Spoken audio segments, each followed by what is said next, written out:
Without changing the direction of the axis, the origin is transferred to the point 2, 3. Then the equation x square plus y square minus 4x minus 6y plus 9 equal to 0 changes to option A x square plus y square plus 4 equal to 0, option B x square plus y square equal to 4, option C x square plus y square minus 8x minus 12y plus 48 equal to 0, option D x square plus y square equal to 9. It came in WB Joint 2018.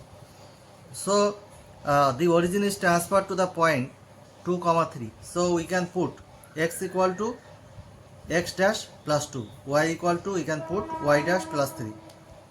Now the equation is x square plus y square minus 4x minus 6y plus 9. In place of x we will write x dash plus 2. In place of y we will write y dash plus 3. Then after simplifying we will get x dash square plus y dash square minus 4 equal to 0. That means x dash square plus y dash square equal to 4. That means here x square plus y square equal to 4. Option B is the correct answer.